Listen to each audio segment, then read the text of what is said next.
Bien, la serie que estamos siguiendo tiene que ver con no hubo antes ni después. Y saben que cuando la Biblia hace esta frase, la que la hace 7 veces, es como que Dios nos dice, fíjense ahí hay un punto que es especial, porque no hubo antes ni va a haber después. Paren, analicen, observen, fíjense, porque es algo particular, es algo puntual, ¿sí? Entonces, hoy nos vamos a detener en qué es lo que nos dice el Señor. Bueno, hoy deténganse aquí.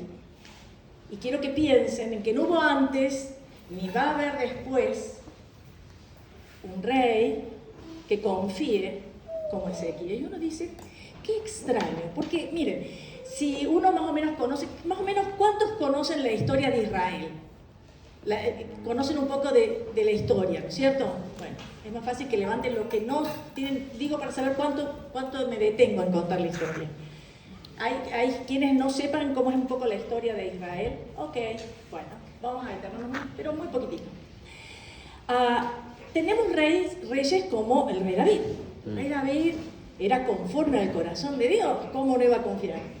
Sin embargo, no se dice eso del rey David. Uno dice, hubo otros reyes que hicieron lo recto ante los ojos de Dios. De hecho, fueron 8, pero bueno, ahí lo vamos a ver. Pero no se dice de ninguno de ellos esto particular que se dice del rey Ezequías. Y se dice del rey Ezequías por algo que vamos a tratar de entender nosotros hoy. Y que ustedes me van a ayudar también a entender. A ver, cuando acá está diciendo, confió en el Señor Dios de Israel, y después de él no hubo ninguno como él, y entre todos los reyes de Judá, ni entre todos los que fueron antes de él, porque, esta palabra me encanta esta traducción, porque se apegó al Señor, no se apartó de él, sino que guardó los mandamientos que el Señor había ordenado a Moisés. Las otras versiones dice que confió. ¿Qué es la confianza? ¿Ustedes se han puesto a pensar qué es la confianza? Digo, para que podamos entender por qué es importante confiar. Miren, la psicología dice que el desarrollo de los niños se basa en la confianza que tengan de los padres, ¿no? Que un niño que no puede confiar en la protección, en el abastecimiento afectivo, emocional, alimentario, empieza a tener huellas, ¿sí? Huellas psicológicas que van a trazar un concepto de desconfianza, porque ellos no pueden tener la seguridad de que algo va a suceder todos los días. Este concepto de confianza es algo que nos va a servir el resto de la vida para poder animarnos a hacer cosas, ¿no? Porque este concepto de confianza en el afuera va a también desarrollar este concepto de confianza interior, ¿no? Las personas que no tienen suficiente autoconfianza, por ejemplo, que decimos que no se atreven, no tienen el valor de poder animarse a cosas diferentes. ¿Por qué? Porque no tienen la suficiente autovalía o autoestima, que se desarrolla en la autoconfianza. Y esta autoconfianza empieza entendiendo la de estas personas que tenían la función de proteger. Ahí empieza ese concepto, ¿no? Cuando yo le digo a Almendra, 1, 2, 3, ella se tira al vacío porque de alguna manera sabe que yo la voy a recibir, ¿sí? Eso es confianza. Ella no sabe que hay un peligro detrás. Ella sabe solamente que se puede tirar, ¿no? Entonces, hay un concepto básico que nosotros vamos a tratar de entender, porque Dios habla de lo importante que es que podamos confiar en Él. Si yo confío en que yo llego a Córdoba y tengo para pagar la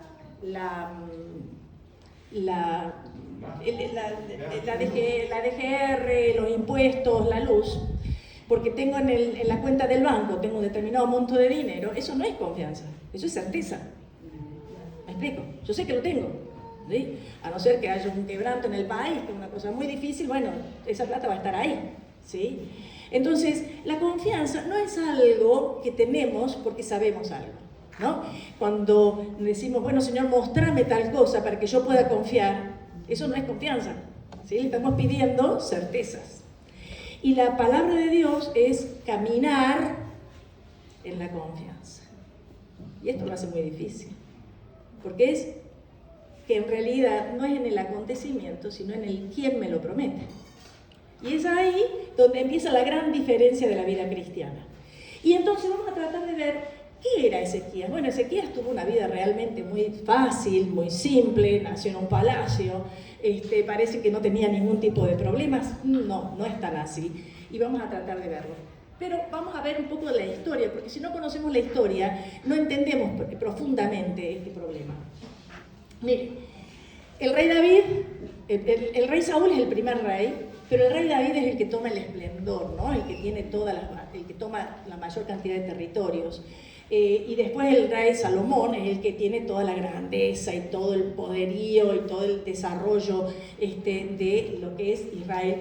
Pero el hijo de Salomón ya era medio Naboleti, y entonces él pierde, Jeroboam va a tomar todas las 10 tribus del norte y se va a dividir entonces en los reinos del norte y los reinos del sur. Judá se va a quedar con las 2 tribus del sur y Jeroboam se va a quedar con las tribus del norte. Fíjense que allá a la derecha están todos los reyes que fueron reyes de Israel, ¿sí? Fueron 19 reyes en Israel, ninguno hizo lo recto ante los ojos de Dios, ninguno. Hubo 20 reyes en el reino del sur, en Judá, y solo 8 hicieron lo recto ante los ojos de Jehová. Quiere decir de 20, 8. Y de los 39, si sumamos todo el pueblo de Dios, 8. Y de los 8, solo 5, porque hubo 3 que fueron relativamente, hicieron lo recto relativamente porque fue hasta determinadas circunstancias y después ya no hicieron lo recto, ¿no? Así que estamos hablando de que el pueblo escogido de Dios, aquel que vio las grandes maravillas para salir de la esclavitud de Egipto, que vio lo que era comer en el desierto, donde todo el mundo se tenía que morir, no le quedaba otra alternativa, ese pueblo es el que tiene solo 5 reyes de casi 30 que hacen lo recto a los ojos de Dios. El reino del sur, fíjense que va a estar rodeado de enemigos. Les traigo esta placa también que muestra la misma cantidad de reyes, pero les quiero mostrar esto. Cómo Dios hablaba a través de los profetas. Esos son los profetas que profetizaban en cada uno de esos reinos. Fíjense que los reinos del sur recién aparecen con el rey Acaz, que es el padre de Ezequías, ¿sí? Un poco antes del rey Acaz. Y en el reino del norte, que era el que era más prostituido, el que no seguía a Dios, el que le costaba obedecer a Dios, tuvo palabra de Dios y tuvo profecías de lo que le iba a pasar. Y le pasó por no confiar en Dios. ¿Qué le pasó? Fueron al cautiverio. Ellos fueron al cautiverio. Y el reino de Judá, había algunos reyes que todavía hacían lo recto a los ojos de Dios. Miren, esto que ven acá en el mapa de la izquierda es la cantidad de enemigos que rodeaban a Israel. Israel dependía de la misericordia de Dios para librarlos de los enemigos. Todos querían la tierra de Israel. Esta tierra, este camino de acá, era el camino entre los dos mundos. Era el eje donde transitaba todo el comercio. Y entonces era una zona en donde todas las potencias de alrededor la querían y la necesitaban para pasar de un lado al otro. Por lo tanto, sus enemigos eran múltiples. Y cada uno de sus enemigos tenía dioses. Y resulta que a los israelitas les parecía que cuando esos pueblos crecían, era porque esos dioses eran mejores que Jehová. Y entonces traían esos dioses a Israel y le rendían culto. Y esto es lo que hacía el reino del norte. Traía los dioses extranjeros de los otros pueblos, creyendo que eran ellos los que los iban a salvar, y terminaban siendo sometidos por esos pueblos. Esto que van a ver acá en el mapa de la derecha es cómo fue creciendo primero el imperio babilónico y después el imperio asirio, que era lo que va a terminar estando en pleno apogeo en época de Ezequías. Acá, esto era en el 3 a.C., era esta zona, la más importante de la Mesopotamia. Luego viene el imperio babilónico, que es el verde, y luego el imperio asirio, que va a llegar hasta Egipto. Va a invadir todo, y entonces era llevar cautivos. El imperio asirio era lo más cruel que venía. O sea, cuando ellos invadían, no dejaban mono con cabeza. era mutilar, era someter, además de cobrar tributos después a los que quedaban vivos, ¿no? Eran deportaciones. Era una serie de cosas. Los asirios, a diferencia de los babilonios, que eran mucho más inteligentes y trataban de traer la cultura de los otros pueblos, el pueblo asirio era realmente muy cruel. Bien, Israel cae y es deportado 130 años antes que Judá, ¿sí? Quiere decir, el reino del sur se mantiene durante 130 años aproximadamente antes de ir también al cautiverio y también por haber abandonado al Señor. ¿Por qué? Porque el último rey que hace lo recto ante los ojos de Dios es el bisnieto de Ezequías, que lo vimos en el primer estudio, en el segundo estudio, ¿sí? Que se llamaba Josías. Perfecto. Ese fue el último rey que hizo lo recto ante los ojos de Dios. ¿Por qué Judá resistió 130 años más que Israel? Porque Dios es fiel, esa es la primera cosa. Y Dios cumplió su promesa a David y le dijo a David que se iba a mantener en el trono sus descendientes. La segunda cosa, porque Él es fiel a sí mismo y Él habló de amar hasta el fin. Y iba a amar al remanente y lo iba a traer de vuelta. Y tenían que ser castigados porque tenían que aprender lo que era vivir lejos de Él. Tenían que saber que no era una amenaza, era una advertencia. La amenaza es una cosa que termina a veces por no cumplirse. Cuando nosotros decimos a los chicos, mirá que la próxima te pego. Pero eso es una amenaza, ¿no? Una advertencia de alguien al que le crees es algo que anticipa una conducta. O sea, yo sé que eso va a pasar porque le creo. Y es base de la confianza. Yo creo que lo que me estás diciendo bueno me va a pasar y creo que lo que no me estás diciendo que va a ser bueno también me va a pasar. De los 8 reyes están Amasías. El primer rey, que vamos a ir viendo uno por uno, de los que hicieron lo recto ante los ojos de Dios, el primero es Asa. Pero quiero que ustedes tomen en cuenta algunas cosas que son importantes para que entendamos el valor de lo que hizo Ezequías. Amasías era uno de los reyes que hizo lo recto ante los ojos de Dios. Dice, hizo lo que agrada al Señor, aunque no de todo corazón. Y la otra versión dice, pero no se portó con total sinceridad. O sea, hizo lo bueno, pero viste, le faltó un golpe de horno. Joás y Azarías, otros 2 de los reyes que hicieron lo recto también ante los ojos de Dios, dice que Joás hizo lo recto mientras el sacerdote Joiada vivió. Joás hizo lo que agradaba al Señor. O sea, sin supervisión, los muchachos no funcionaban. A Azarías le pasó lo mismo. Dice, mientras vivió Zacarías, que era un hombre piadoso, no era un sacerdote, quien lo instruyó en el temor de Dios, se empeñó en buscar al Señor. Se murió Zacarías, él también se perdió. Por lo tanto, vamos a tratar de ver qué hicieron de bueno y qué hicieron de no tan bueno los reyes que hicieron lo recto ante los ojos de Dios. Asa, que fue el más revolucionario de todos, es el primero, que viene después del rey David, digamos, bien, David viene bastante después del rey David, pero que hace lo que siempre se los compara con el rey David. Hizo lo que su padre, David, ¿no? Y entonces dice que quitó los altares y lugares altos. ¿Se acuerdan que les dije que mientras ellos iban siendo conquistados o conquistaban, traían los dioses? Bueno, quitó los lugares altos donde ellos rendían adoración, destruyó los símbolos de acera, hasta impuso que el que no iba a creer en Dios lo iban a matar, que tenían que creer en Jehová sí o si no lo mataban. Este fue Asa. Le sacó el título de reina madre a Maaca, que era la hija de Absalón, que estaba casada con el padre de Asa. Le sacó el título de reina madre porque ella misma había construido dioses de acera. Pero cuando hubo presión, porque resulta que Israel, el norte, era enemigo del sur, y el norte atacaba al sur. O sea, los israelitas atacaban a los judíos. Y se aliaban con los sirios. Entonces, Asa, para evitar ese complot, le pide al rey de Asiria, a que después va a ser el que va a venir invadiendo el Molo, porque esto es muchos años antes, ¿no? Él le pide ayuda al rey de Siria, y eso Dios lo tomó mal, porque no confió en el Señor y confió en el rey de Siria. Y cuando se enfermó, y esto tómenlo en cuenta, cuando él se enfermó, también confió, dice, más en los médicos y no pidió ayuda al Señor. Acuérdense de estos datos, porque es importante a la hora de mirar a Ezequías. Que Josafat, ¿y qué hizo de bueno? Buscó al Señor en adoración, siguió con orgullo el camino trazado por el Señor, envió sus funcionarios, levitas y sacerdotes por todas las ciudades de Judá con el libro de la ley de Dios para que le enseñaran al pueblo, para que pudieran volver a Dios.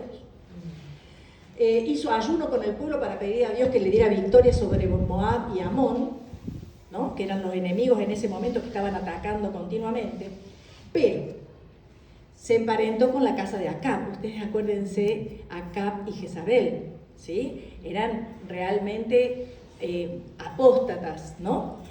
Y él casa a su hijo con la hija de Acab.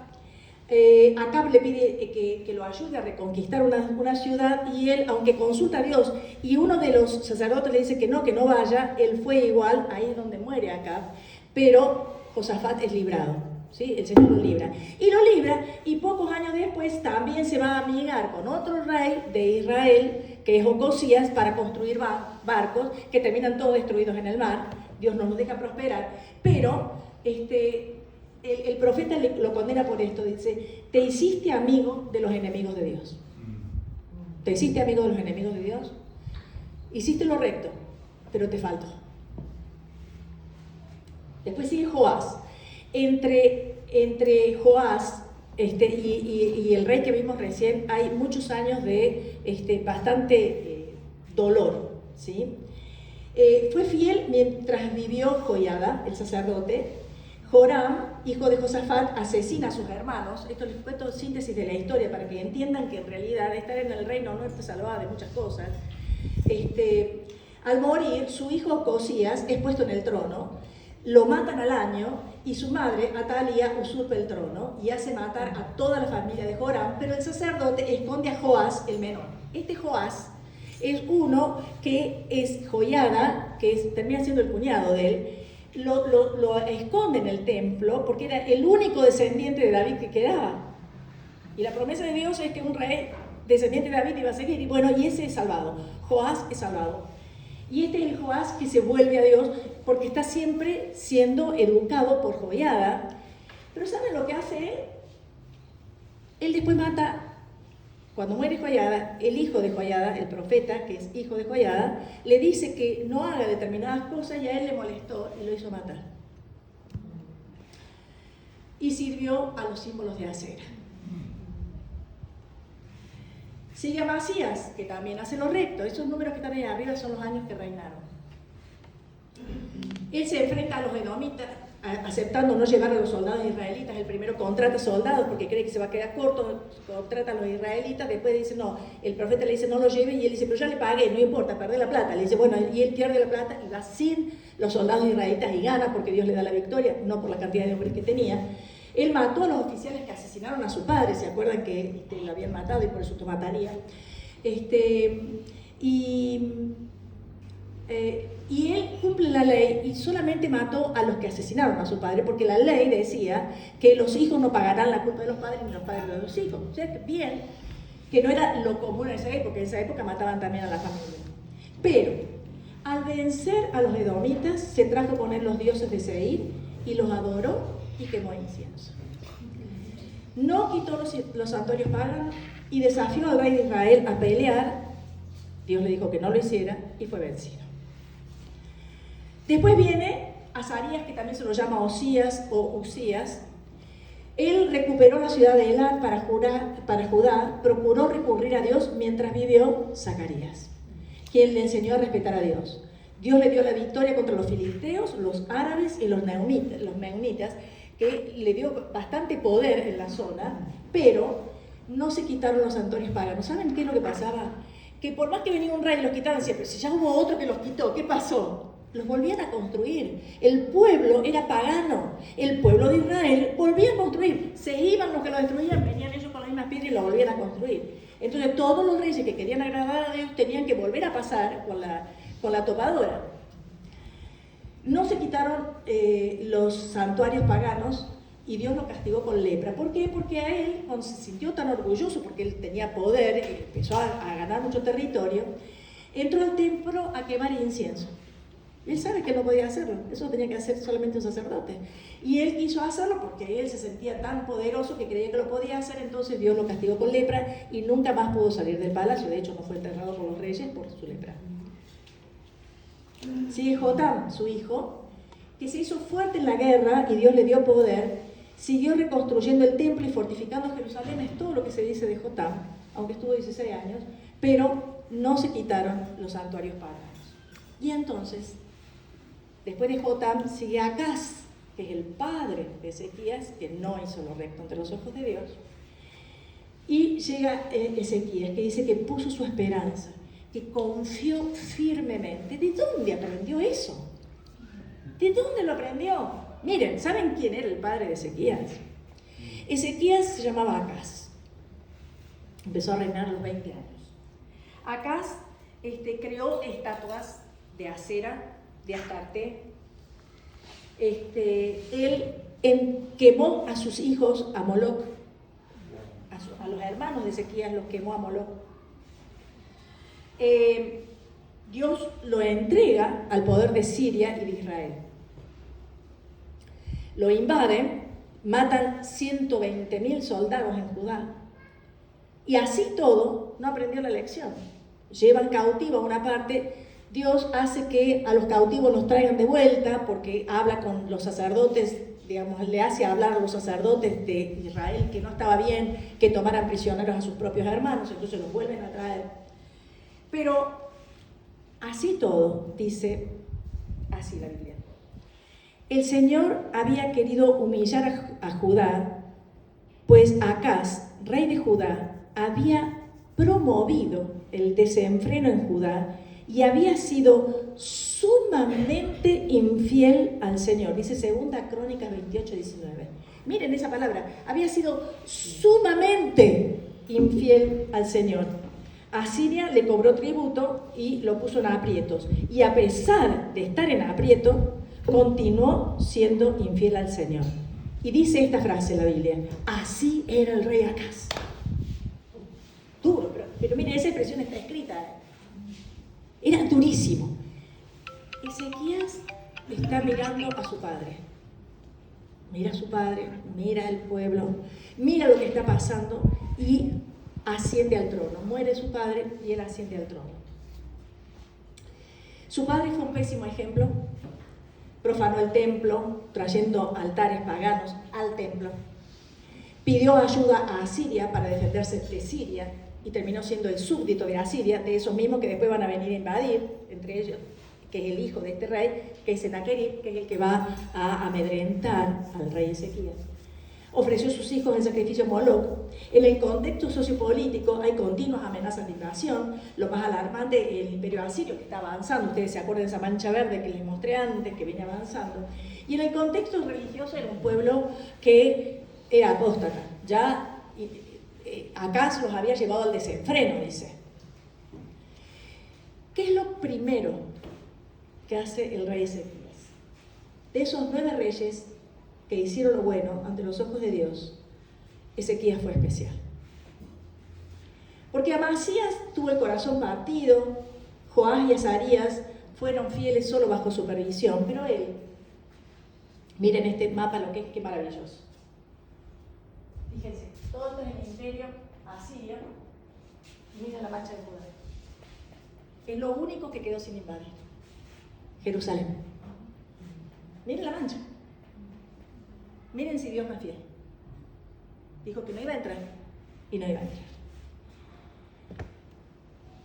Lo primero que él hace el día primero del primer mes, lo primero que hace es llama a los levitas y a los sacerdotes y les dice: purifíquense ustedes. Lo primero que tienen que hacer es purifíquense. Luego purifiquen el templo. Luego saquen todo lo profano que está dentro del templo. Todo lo que no hizo el padre, todo lo que vinieron haciendo desde la época de Atalía, lo limpió todo. El primer día de su reinado. El día 16 ya los levitas y sacerdotes habían purificado el templo. ¿Qué hace él la mañana siguiente a primera hora, dice la Biblia? Fue a rendir sacrificios. ¿Por quién? Por la familia real. Primero por él. Por el templo. Por Judá. Y por Israel. Por sus enemigos. Hijos de Dios. La segunda cosa que hace es decir, vamos a hacer la Pascua que hace tanto que no se festeja. Y vamos a hacer la Pascua, y la hizo en un mes que no era, porque no le daba tiempo para buscar. ¿Y saben lo que hizo? Empezó a mandar gente a que fuera con una carta real invitándolos a la Pascua. ¿Saben lo que hacían los israelitas? Se burlaban y se reían. Muy pocos vinieron, pero llenaron el templo. Igual. Los pocos que vinieron hicieron la fiesta y estaban tan felices que le hicieron una semana más todavía. Y cuando estaban todos diciendo, ok, el culto ha sido restaurado, ha sido restaurada la casa de Dios, estamos en paz con Dios, ¿qué creen que le pasa? Se empieza a alargar el imperio asirio. Resulta que Ezequías deja de pagar impuestos a Asiria. Y entonces se viene desde allá. Acuérdense que ya Israel ya ha sido conquistado. Y entonces se viene el rey de Asiria, que es donde va a sitiar la ciudad. Antes de eso, empieza a arrasar con varias ciudades de Judá.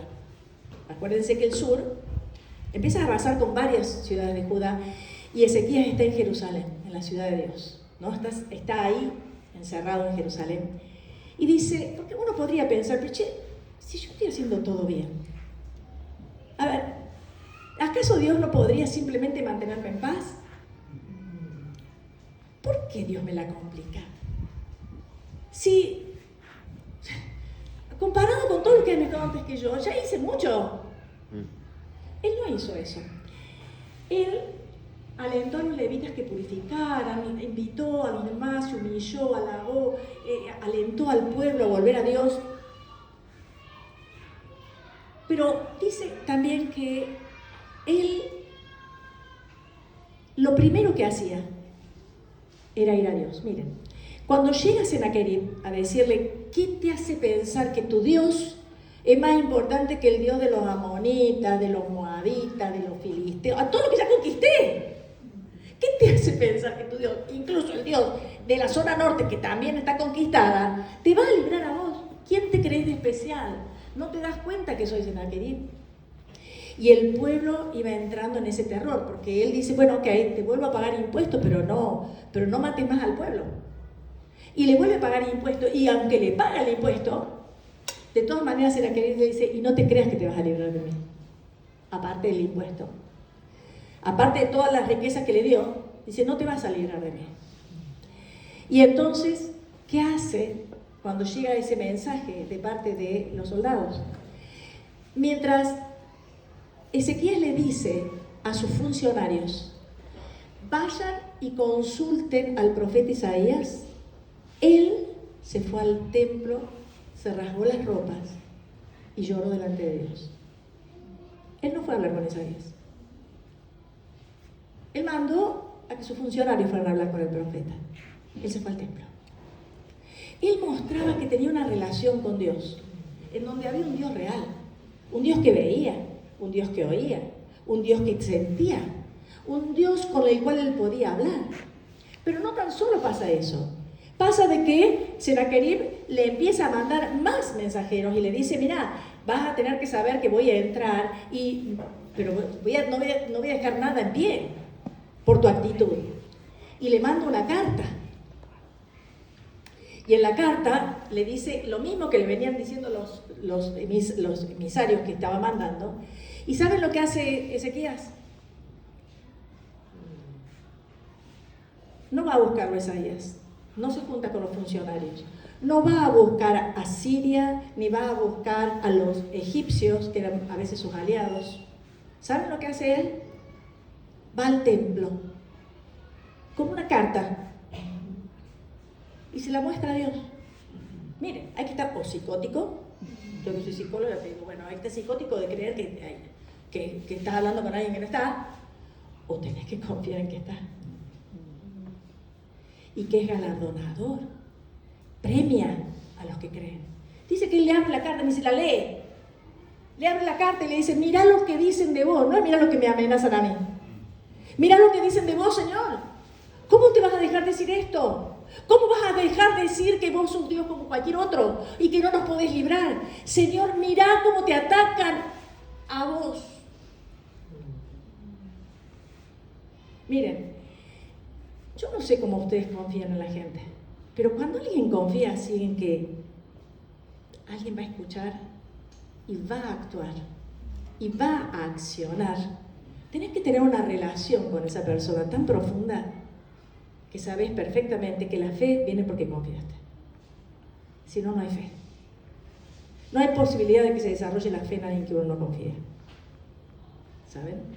Y acá lo que él decía minuto a minuto es, yo creo en vos. No me importa lo que hizo mi papá.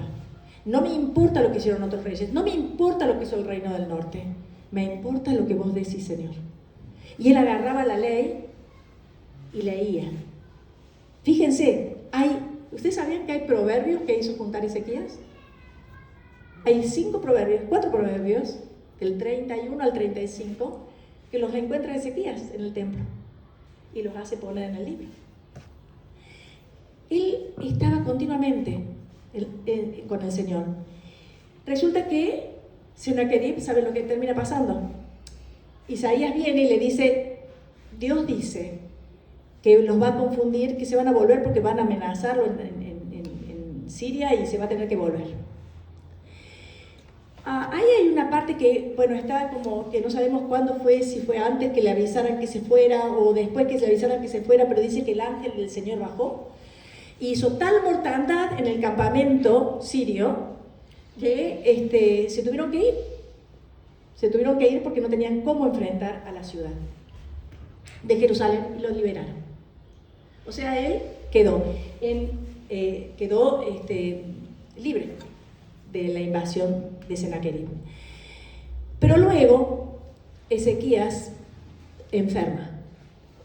Y viene el profeta Isaías, ya han sido librados de esto, ya han visto la gloria de Dios en esto, y cuando Ezequías dice, ok, listo, acabamos, ya estoy libre, confié en el Señor y me fue bien, viene Isaías y le dice, arregla tus cosas porque te vas a morir. Dice Dios que te vas a morir. Justo ahora. O sea, parece como a propósito, ¿no? ¿Y saben qué hizo Ezequías? Se tiró de la cama, se postró frente a Isaías, le dijo, no, anda y decirle a Dios que no. No, estaba ahí el profeta. Él dice que Ezequías se dio vuelta en su cama y se puso a llorar delante de la presencia de Dios y le dijo, Señor, acuérdate que hice lo que tú querías. Y siguió llorando. No le exigió nada. No le dijo, che, pero ponte las pilas. Le dijo, Señor, solamente acordate de cuánto te amo, acordate de cuánto confío. Y dice que el Señor lo manda de vuelta a Isaías, todavía no se había ido del templo, del palacio, perdón, y se vuelve Isaías y dice, Dios ha escuchado tu oración y te va a dar 15 años más. Y tuvo 15 años más de vida. Ese era Ezequías. Era alguien que no necesitaba intermediarios para relacionarse con Dios, y en aquella época. Era alguien que había aprendido que la confianza era una persona. Era alguien que había aprendido que esa persona era real. Esa persona tenía ojos, tenía oídos y tenía planes. No todos los planes le gustaban, pero los caminaba cada uno de ellos, como Dios los mandaba. Y decía, Señor, acá estoy. Y acá estás. No es tan solo acá estoy. Acá estoy y acá estás. Y entonces dice de Ezequías que obedeció en todo. Dice que cuando el rey Ezequías escuchó el mensaje de Sennacherib se puso muy triste y para mostrarlo se rompió la ropa, se puso ropa áspera y se fue al templo. Que Ezequías tomó la carta, le leyó y se fue al templo y extendió la carta delante de Dios. Después dice que Isaías le mandó un mensaje a Ezequías diciendo, nuestro Dios, el Dios de Israel, ha escuchado tu oración. O por aquel tiempo Ezequías cayó gravemente enfermo y el profeta Isaías hizo esto que les acabo de contar a ustedes. Dice: Ezequías volvió la cara hacia la pared y oró hacia el Señor. Yo te suplico, Señor, que te acuerdes de cómo te he servido fiel y sinceramente, haciendo lo que te agrada. Y lloraba. Los proverbios del 25 al 29 son recopilados por él. Quiere decir, hay alguien que realmente no iba los domingos a la iglesia. Él estaba en la presencia de Dios. Era su amigo. Él confiaba. Él confiaba. Él decía: ¿a quién voy a ir? Como decía David. ¿No? ¿A quién voy a ir? Cuando estoy en el valle de sombra y muerte, ¿a quién voy a ir? Él entendía claramente a quién tenía que ir. La pregunta es: ¿cuánto nos cuesta confiar? Ustedes saben que la Biblia está llena de promesas. Promesas que las repetimos. Pero cuando nos toca ponerle el cuerpo, corremos al banco, corremos al amigo, corremos al pastor, corremos al importante. Cuando nos toca ponerle el cuerpo, de decirle: Señor, mira lo que me pasa, y esperar en Él, ¿a quién vamos? Sin confianza no hay fe. Sin fe es imposible agradar a Dios. El prisma que se tiene todavía en el Museo de Francia, creo que está, este prisma de arcilla se encontró, que es todas las historias de las batallas de Sennacherib. Él no cuenta otra cosa, no dice que realmente se tuvo que ir, porque era bastante agrandado el rey de Asiria. Lo único que cuenta dice: y enjaulé en Jerusalén a Ezequías. Lo enjaulé, lo dejé como un pájaro enjaulado, no lo dejé salir de ahí. Mentira, sí pudo salir. Pero no lo reconoció, pero sí reconoció que no lo pudo invadir, que es el único punto que no pudo invadir. ¿Cómo es nuestra confianza en Dios? Es como la de Amasías, que a veces confiamos y en otras nuestro corazón no es sincero delante de Dios. Y todos estos hicieron lo recto ante los ojos de Dios. Nuestra confianza es como la de Joás o Azarías, que hicieron lo recto mientras había otra persona que los supervisaba. O nuestra confianza es como la de Asa, que confiamos hasta que nos sobrevienen amenazas o enfermedades y empezamos a buscar ayudas en quienes consideramos nos pueden salvar. O es como la de Josafat, que terminamos aliándonos y amigándonos con los enemigos de Dios. O es como la de Usías, que cuando se vio exitoso se alejó de Dios porque se llenó de orgullo. ¿O es como la de Ezequías? ¿Cómo es la de Ezequías? El rey Ezequías manejó la distribución de todo Judá, haciendo lo agradable y bueno a los ojos del Señor su Dios.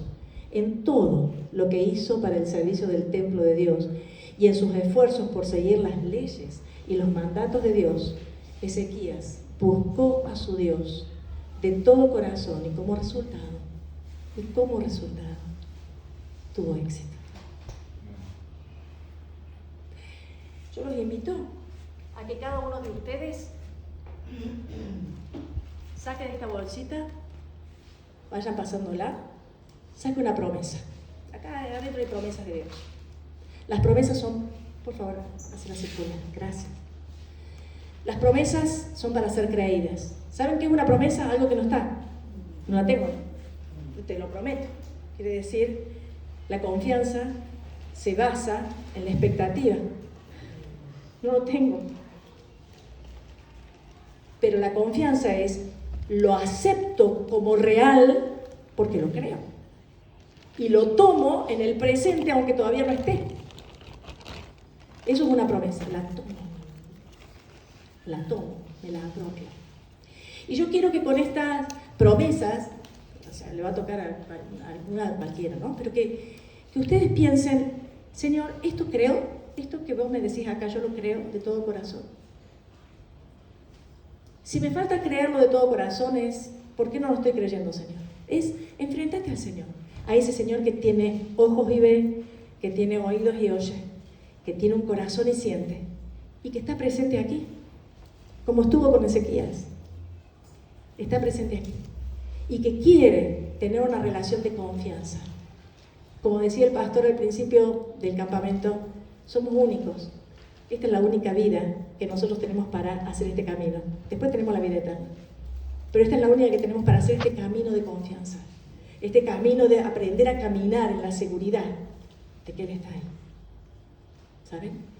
Y yo quiero que con ese papelito y esa promesa, ustedes, aparte de pensarla, la compartan con el hermano. Che, ¿qué promesa te tocó a vos? Che, ¿cuál te tocó a vos? Porque lo que quiero es que cada uno de nosotros aprenda a confiar en el sí y amén de Dios. Si Dios lo dijo, lo va a hacer. Amén. Gracias.